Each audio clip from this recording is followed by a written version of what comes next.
He didn't belong in that room, they said, until the room realized it belonged to him. The fluorescent lights hummed softly above the precinct briefing room, casting a pale, sterile glow over rows of uniformed officers gathered shoulder to shoulder, their radios clipped, their voices low, their attention scattered between coffee cups and case files. It was just another morning in a system that thrived on routine, hierarchy, and unspoken rules about who stood where and who gave the orders. And then the door opened. Marcus Reed stepped in without hesitation, his posture steady, his expression calm, a thin folder tucked neatly under his arm, the kind of quiet confidence that didn't ask for permission but didn't demand attention either. He moved with purpose, not arrogance, his eyes scanning the room once before settling near the front, as if he had every right to be there, as if he had walked into rooms like this 100 times before. But the room noticed. Conversations didn't stop, not completely, but they shifted, subtle glances, brief pauses, the kind of silence that isn't loud but carries weight. Someone leaned in and whispered, someone else smirked, and across the room, Officer Daniel Briggs straightened slightly, his jaw tightening just enough to signal that something, or someone, had disrupted his sense of order.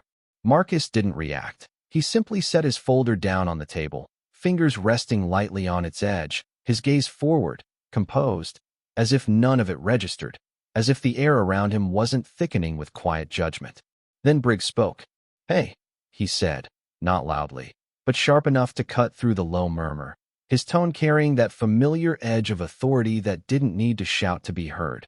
Briefings for assigned units only. A few heads turned more openly now, curiosity replacing subtlety, eyes flicking between the two men, waiting. Marcus looked at him, not defensive, not surprised, just steady. "I'm aware," he replied, his voice even, controlled, the kind that didn't rise under pressure. That should have been enough. But it wasn't. Briggs took a step closer, his presence expanding, filling the space between them with something heavier than words, something that had nothing to do with policy and everything to do with perception. "Then you're in the wrong room," he added, a faint smile tugging at the corner of his mouth. Not friendly, not welcoming, just certain.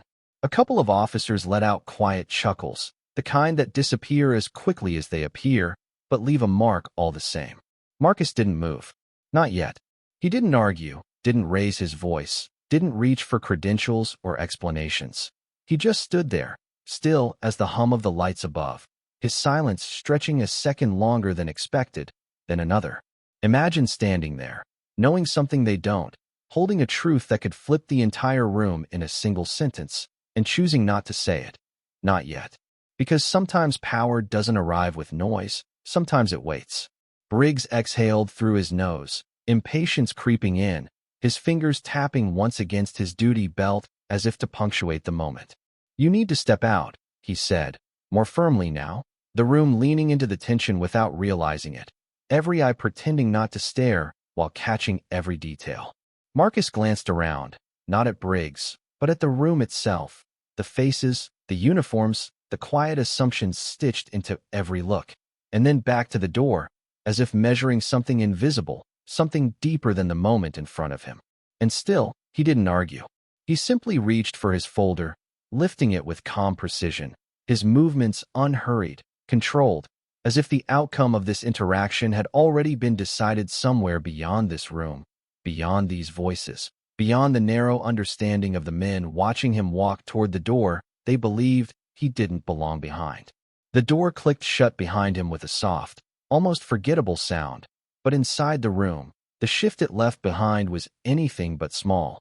The low hum of conversation returned, yet it carried a different tone now, sharper, edged with quiet satisfaction, as if something had been corrected, as if order had been restored exactly the way it was meant to be. Briggs let out a short breath through his nose, the faint smirk still lingering as he turned back toward the front, clapping his hands once to gather attention, his voice rising just enough to reclaim control. "All right, let us get back on track," he said, pacing slowly in front of the room, his boots echoing lightly against the polished floor, each step measured, confident, familiar. The officers shifted in their seats, some leaning forward, others crossing their arms, but the tension had not fully disappeared. It lingered, subtle but present, like a question no one had asked out loud. Sergeant Cole Turner glanced briefly toward the closed door, his brow tightening for a fraction of a second before he looked away, choosing silence over curiosity. Briggs continued, flipping open a file and gesturing toward the board, outlining assignments, timelines, responsibilities, his voice steady, authoritative, filling the space as if nothing unusual had happened, as if the man who had just been asked to leave had never belonged there in the first place. But not everyone was fully listening. A few officers exchanged quiet looks, their expressions unreadable, caught somewhere between agreement and something else they could not quite name. It was not doubt, not yet, but it was close. Outside the room, the hallway stretched long and quiet under the same cold lighting, the kind that made every movement feel more deliberate, every step more defined. Marcus walked without hesitation, his pace even, unhurried, the folder still in his hand, his grip relaxed, as if he carried nothing heavier than paper. He did not look back, not at the door, not at the voices behind it, not at the moment that had just passed. Instead, he moved forward, his eyes steady, his focus fixed somewhere beyond the immediate, beyond the narrow frame of what had just unfolded. Imagine knowing exactly how a moment will end, even as everyone else is still living inside the beginning of it.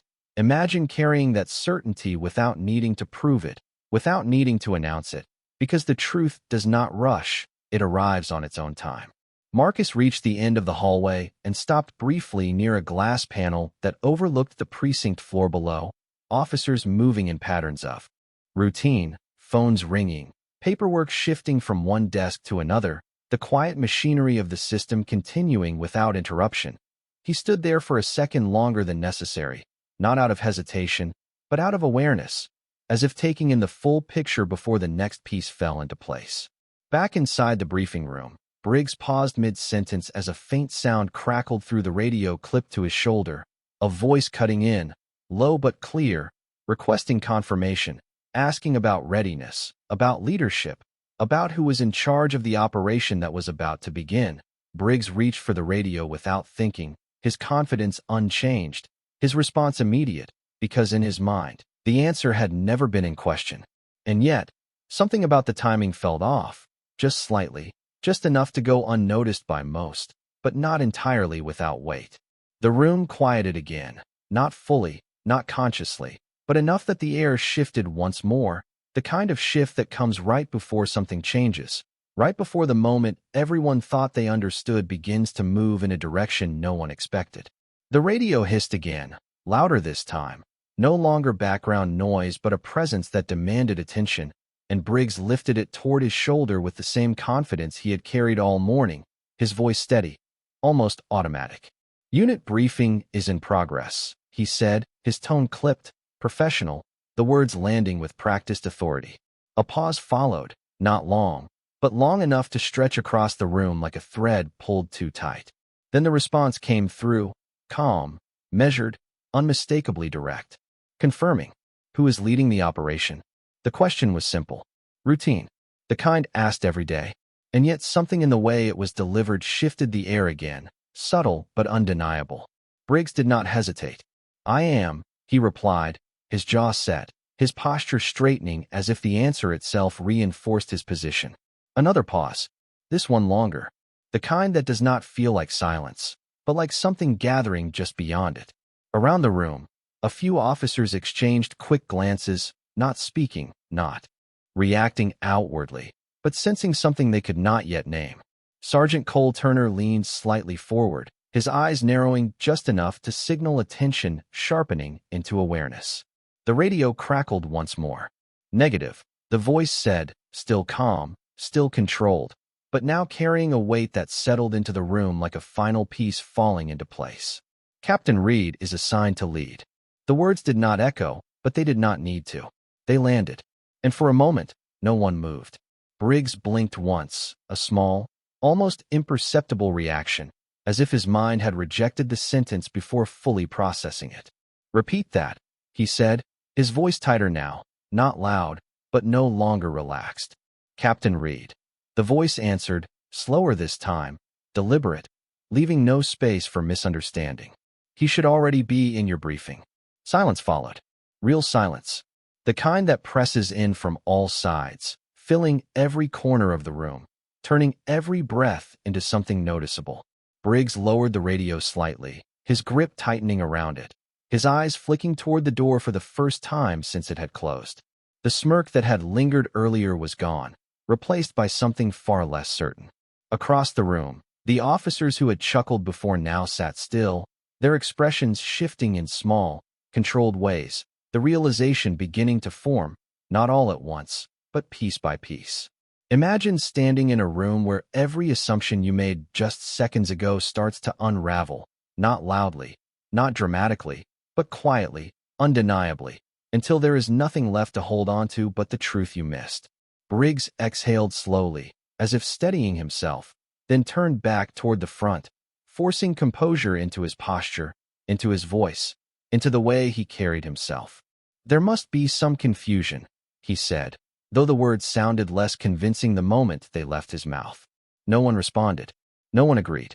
No one challenged him either, because the room had already begun to understand what he had not yet fully accepted.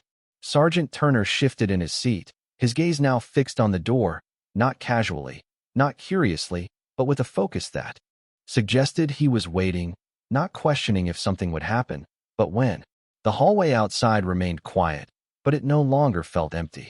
It felt like a space between moments, a place where something had already changed, even if the room had not yet caught up to it.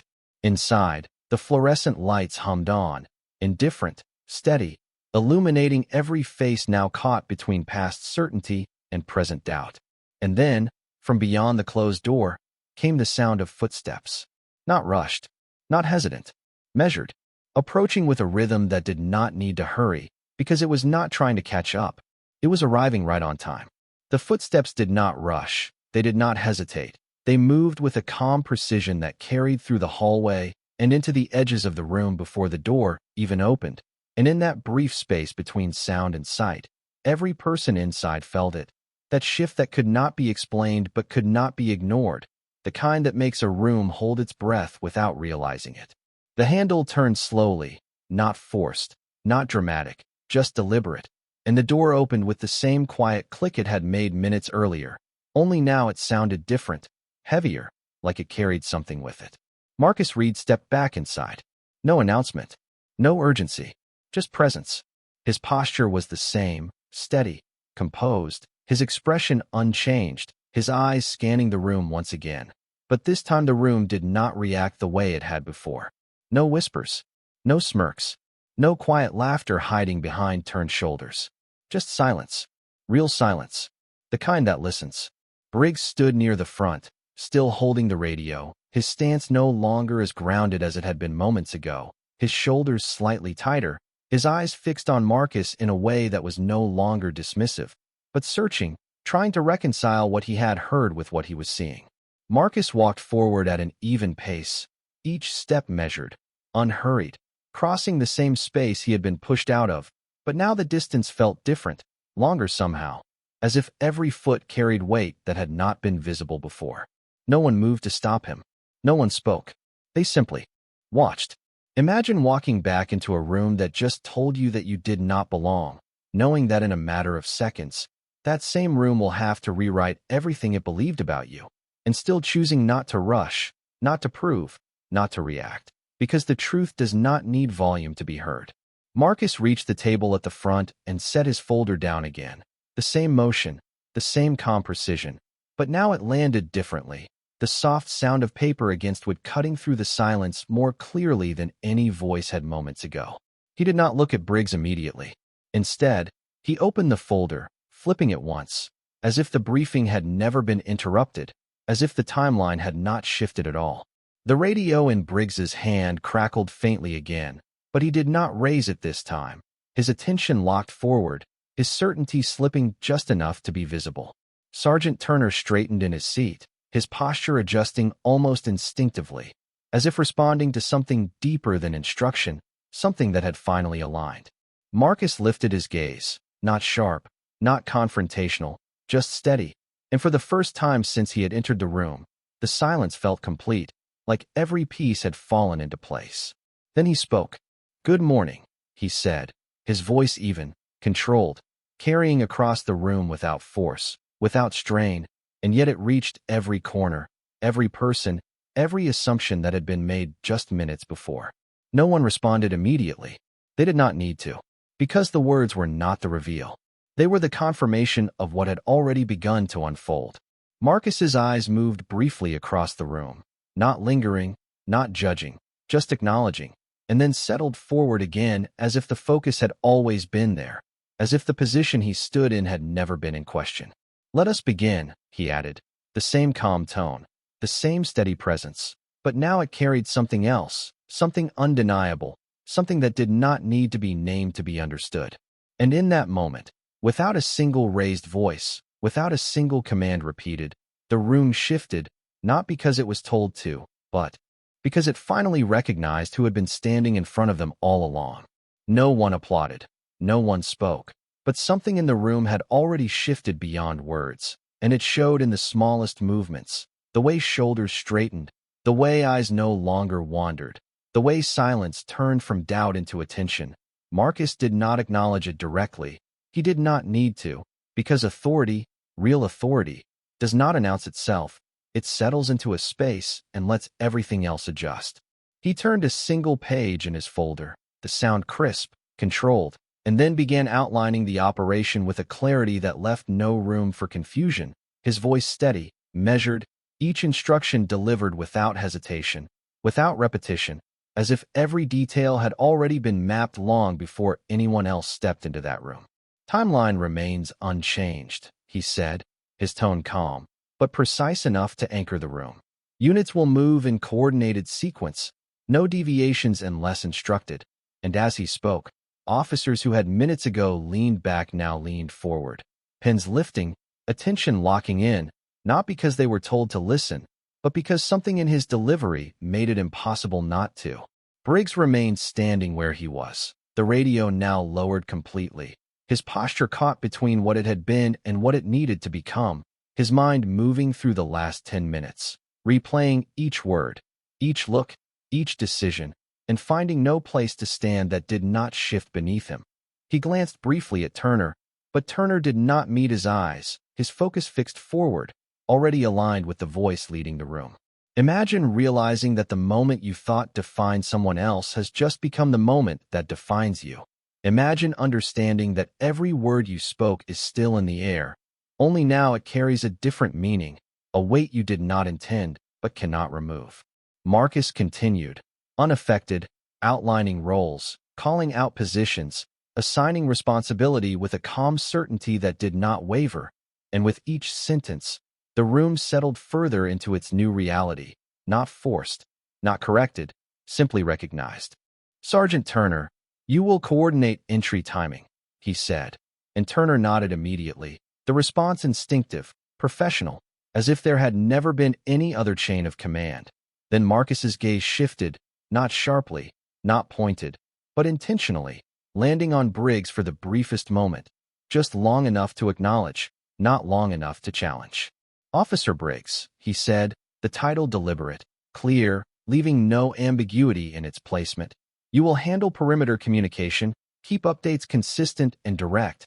And the instruction hung there for a fraction of a second longer than the others, not because it was different, but because of what surrounded it. Briggs straightened slightly, the movement small but visible, his voice following a beat later than it should have. "Yes, sir." The words controlled, but carrying a trace of something new, something that had not been there before. No one reacted outwardly, but everyone heard it.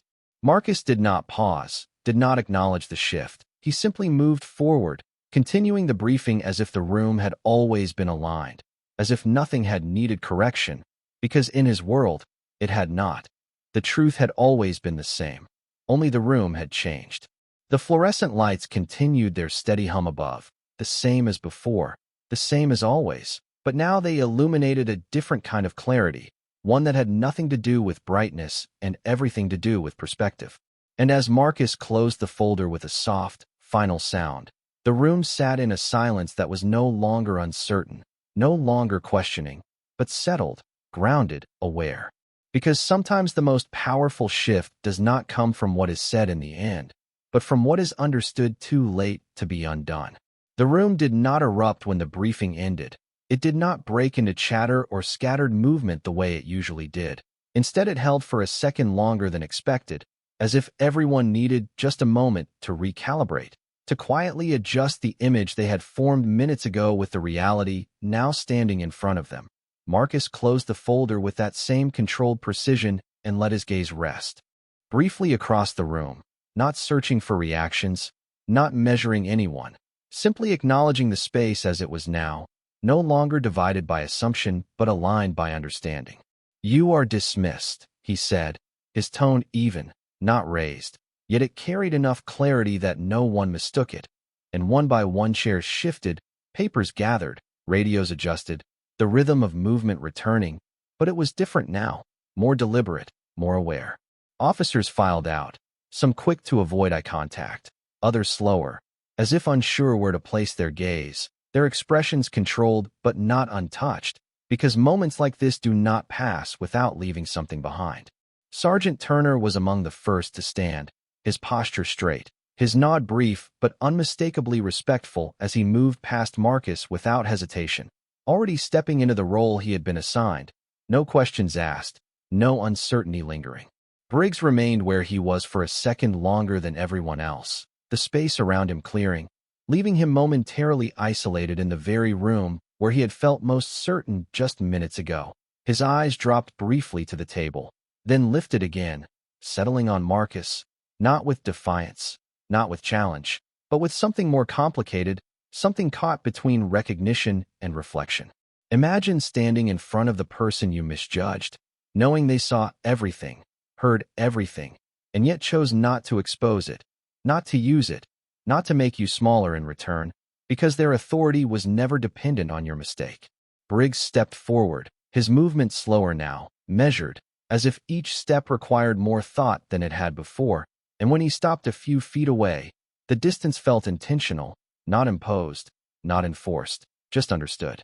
"Captain," he said, the word clear, steady, no hesitation left in it this time, and for a moment it hung between them, not as a correction, but as an acceptance. Marcus looked at him, his expression unchanged, not cold, not warm, simply present, the kind of composure that does not shift with circumstance. "Yes," he replied, his voice as even as before, giving no weight to what had happened earlier, not dismissing it, not highlighting it, just allowing it to exist without control over what came next. Briggs inhaled slightly, as if preparing to say more, to explain, to justify, but the words did not come, or perhaps they were no longer necessary, because some moments do not need to be spoken through, they need to be understood. Marcus held the silence for a brief second, then gave a small nod, not as approval, not as forgiveness, but as acknowledgement that the moment had passed and the work ahead mattered more. "Be ready in 10 minutes, he said, his tone returning fully to command, clear, forward-moving, leaving no space to linger in what could not be changed. Briggs nodded once, sharper this time. "Yes, sir," and turned, his steps quicker now, not rushed, but purposeful, as if direction had replaced uncertainty. As he walked toward the door, he did not look back. The room emptied completely within seconds, leaving Marcus alone under the steady hum of the lights, the same room, the same walls, the same table, but no longer carrying the same meaning. He stood there for a moment, not out of hesitation, not out of reflection, but out of stillness, the kind that comes when everything has aligned exactly as it was meant to, not because it was easy, not because it was immediate, but because it was inevitable. And then he reached for his folder again, not to reopen it, but to carry it forward, stepping out of the room with the same calm presence he had entered with. Only now, there was no question left in the space behind him, only the quiet understanding that authority does not need to prove itself, it only needs to arrive. The hallway carried a different energy now, not louder, not faster, but sharper, like every movement had purpose, every step aligned with something greater than routine. Marcus walked at a steady pace, his presence no longer questioned, no longer weighed against silent assumptions, because the moment of uncertainty had already passed, and what remained was clarity. Officers moved around him with subtle shifts in behavior. conversations pausing just slightly as he passed, nods appearing where there had been none before, not exaggerated, not forced, just present, the kind of acknowledgement that does not need words to be understood. He did not slow down, did not seek it, did not respond beyond a brief glance or a slight inclination of his head, because respect, when real, does not require attention, it simply exists. Ahead, the precinct doors opened toward the operational floor, where the rhythm of preparation had already begun to take shape. Radios checked, vehicles aligned, personnel moving into position with the quiet urgency that precedes action. Marcus stepped into it seamlessly, as if he had always been there, as if the earlier moment had never interrupted the flow, because in his mind, it had not. Sergeant Turner approached from the left, tablet in hand, his stride direct, his voice low but clear. "Units are staged and ready, Captain," he said, the title natural now, unforced, carrying none of the hesitation that might have existed before, and Marcus nodded once, his gaze briefly scanning the layout, taking in the details without needing to linger on them. "Keep communication tight," Marcus replied, his tone calm. "No unnecessary chatter. We move when the timing aligns." Turner nodded again, already turning to relay instructions, his movements efficient, aligned, the transition complete. Across the floor, Briggs stood near the perimeter team, headset adjusted, posture straight, his focus fixed on the task in front of him. But there was a difference now, not in his capability, not in his presence, but in the awareness behind it. He caught sight of Marcus for a brief second, and instead of looking away or holding the gaze too long, he gave a small, controlled nod, the kind that acknowledges position without needing to speak it. Marcus returned the nod just as briefly, no more, no less. The exchange simple, but complete. Imagine how quickly perception can change when truth steps into the room, how the same actions, the same voice, the same presence can be seen entirely differently once the lens of assumption is removed, and yet the person never changed, only the way they were seen did.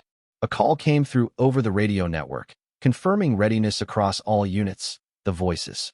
Clear, coordinated, each response aligning with the structure Marcus had set just minutes before, and he listened without interrupting, without needing to correct, because the system was now moving the way it was designed to move, not forced, not controlled, but guided. He stepped toward the command position, eyes forward, posture steady, and spoke into his radio with the same measured clarity that had carried through the briefing room. "All units stand by," he said, the words simple, but precise. "We move together, not separately." The responses came back one by one, steady, aligned, a unified rhythm replacing the fragmented uncertainty that had existed before, and in that moment, the operation was not just about the task ahead. It was about the structure behind it, the leadership that shaped it, the presence that held it together without needing to raise its voice. The air outside carried the early morning chill, cool against the skin, a reminder that the day was just beginning, that everything ahead would unfold step by step, decision by decision. But Marcus did not rush into it. He did not push forward prematurely. He waited, because timing, like authority, is not about force. It is about knowing exactly when to move. And as the final confirmations came through, and the team stood ready under his command, there was no longer any question left about who belonged where. Only the quiet understanding that sometimes the strongest leadership is the one that never needed to prove itself, only to be recognized when the moment arrived. The moment did not explode into action. It unfolded, steady and controlled, exactly the way Marcus had intended, each unit moving into position with a quiet precision that replaced any lingering doubt with execution. The early morning light stretched across the pavement outside, casting long shadows from patrol vehicles lined up in disciplined rows, engines humming low, radios active but not chaotic, because the difference between noise and coordination had already been established before anyone stepped outside.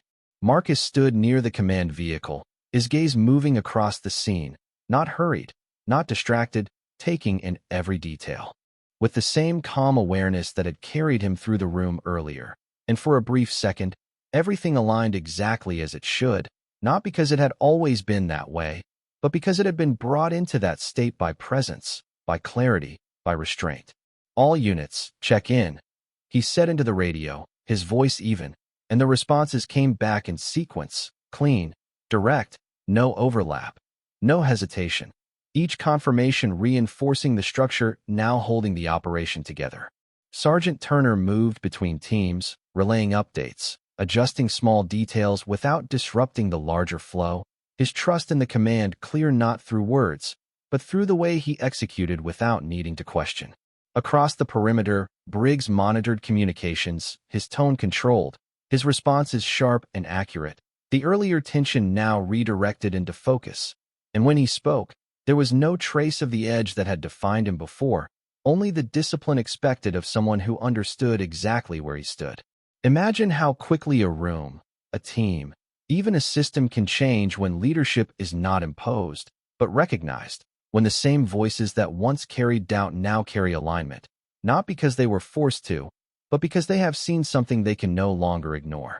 Marcus adjusted his stance slightly, one hand resting near the radio, the other relaxed at his side, his posture reflecting readiness without urgency, because timing still mattered, because control meant knowing when not to move just as much as knowing when to act.